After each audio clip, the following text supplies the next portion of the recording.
ogromno pomeni, če nekdo v tej Sloveniji pomisli na njih. To je res dar. Bom kasneje tudi povedal, da kakšne rezultate dosegamo tudi zaradi tega, ker smo pri DOS-u zraven. Ampak na začetku mi dovolite, da preberem en slogan, ki je na zloženki, ki bo tudi šel okoli in bojo pomotalili in na ta način osveščali. Govori pa takole: priti skupaj je začetek. Mi smo danes tudi tukaj, smo se dobili in na nek način za marsikoga od vas začetek, marsikdo je pa tukaj že nekaj časa z nami. Ostati skupaj je napredek, to vsi vemo. Ne? Torej, to pomeni, da najdemo nek skupni cilj in da delamo naprej. In ključno, torej, če pa delamo skupaj, je pa to uspeh. In to vemo, da velja čisto v vseh porah tega življenja. Kadarkoli sodeluješ z nekom in delaš skupaj, zagotovo najdeš skupne interese, skupne cilje in v bistvu prideš do uspehov, ki večkrat pridejo celo sami od sebe. Mi smo v organizaciji velikokrat celo presenečeni, kdo nas vse nagovori. In si večkrat celo sami moramo dopovedati, očitno res delamo dobro. Zato ta slogan, torej priti skupaj je začetek, ostati skupaj je napredek, delati skupaj je uspeh, naj bo naš slogan tudi tukaj mogoče tega DOS-a in marsikoga od vas. V nadaljevanju, ker imam že zloženko pri sebi, pa ker kakšno stvar znam tudi sam prebrati, pa ne na pamet povedati, dajmo povedati, kaj je to celiakija. Torej, celiakija je neozdravljiva, kronična, sistemska, avtoimunska bolezen, ki je posledica preobčutljivosti na gluten. Je vsem razumljivo? Tako nekako, ne? Ja. Kronična, to pomeni cel čas. Sistemska pomeni, da deluje na celo telo. Avtoimunna bolezen, hudeča, ne? Telo se je odločilo, da bo zaradi ničesa, torej zaradi glutena, samo sebe nazaj napadalo, ko pride gluten v telo. Gluten ni škodljiv, ampak pač zaradi genske osnove določenih ljudi je zadeva lahko problematična. In seveda treba je gluten izločiti za celotno življenje. In to ne samo izločiti, ampak izločiti 100%. To pomeni, ne sme nič. Kar pomeni, da recimo v tem prostoru, če bi jaz imel malo moke, takole naredil, pa imel mokaste roke, sem takole naredil. In recimo čez 1 meter, 2 metra hrana, ki je totalno 100% brezglutenska. Nekdo, ki ima celiakijo, tisto hrano ne sme vzeti. Kar pomeni, da tisti prahec moke, ki je prišel tam, je lahko za njega že škodljiv. Mi večkrat rečemo v društvu, da je to za osebe s celiakijo strup. Jasno je pa, da tako kompleksno ali pa tako majhna količina jo mi vsi težko dojemamo, ne? Ker dieto jemljemo kot nekaj, kar je prehodnega, pač malo si pošparaš, malo nekaj ne ješ in potem na dolgi rok bo vse v redu. Torej leta, torej bolezen, pri bolniki s celiakijo povzročijo okvaro sluznice tankega črevesa.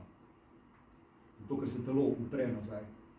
Pravi, tam se ustvarijo vnetja in se potem resice uničujejo. Hkrati pa v telesu se povzročijo še protitelesa. In ta protitelesa sistemsko uničujejo celo telo. Dokler seveda ne pride do diagnoze, diagnoza pa ni takoj, večkrat traja pri odraslih ljudeh celo od 5 do 10 let, da pride od prvih znakov do diagnoze. In ta čas dela posledice. V telesu manjša absorpcija pa pomeni tudi težave, zaradi tega, ker nimamo vsa hranila, ki jih potrebuje telo.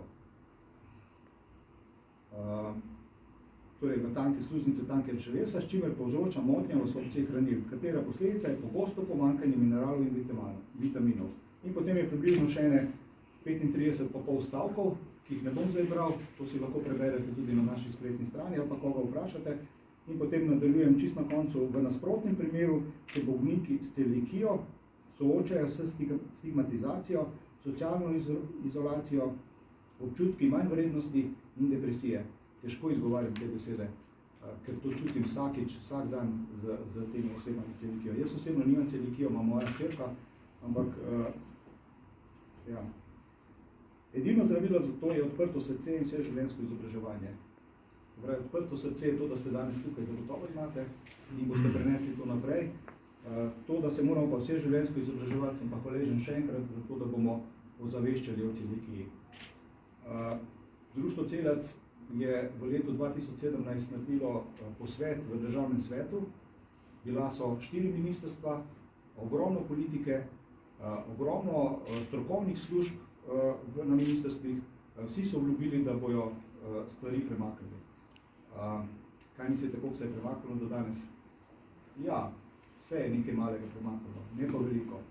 Ampak po zaslugi DOS-a in tega ozaveščanja, predvsem pa naše prepoznavnosti prek DOS-a, smo pa uspeli na različnih razpisih pridobiti sredstva, s katerim mi pomagamo bolnikom s celiakijo. Želimo si pa, da bi za to bolezen v bistvu ustvarili tudi kakšne sistemske rešitve. Te sistemske rešitve pa preprosto nekako v naši državi ni posluha. Bom razložil, je čisto logično, ne? Ker smo v volilnem času, se pravi, število oseb s celiakijo je zelo malo. Hvala Bogu, da je tako. Ampak tisti, ki so, imajo kar precej težav, ki bi jih sistemsko bilo treba rešiti. Število volivcev je pa to zelo majhno. Tako da posluha iz tega naslova, ali sem lahko tukaj krivičen do politike, jaz mislim, da ne, zato ker so nas velikokrat že slišali in poslušali, ampak odzvali se pa niso. Tako kot se odzovejo, če je število ljudi od zadaj večje. V društvu Celiac smo ocenili, da je ključna pojem to, da ozaveščamo pač mi. In vemo, da nihče drug nam ne bo pomagal, če si ne bomo pomagali sami. Ta pregovor zelo dobro poznate. In tako, ko je slogan na začetku, priti skupaj je začetek, ostati skupaj je napredek, delati skupaj je uspeh. Delajte z nami, razširite informacije naprej in zagotovo bomo skupaj uspeli. Hvala.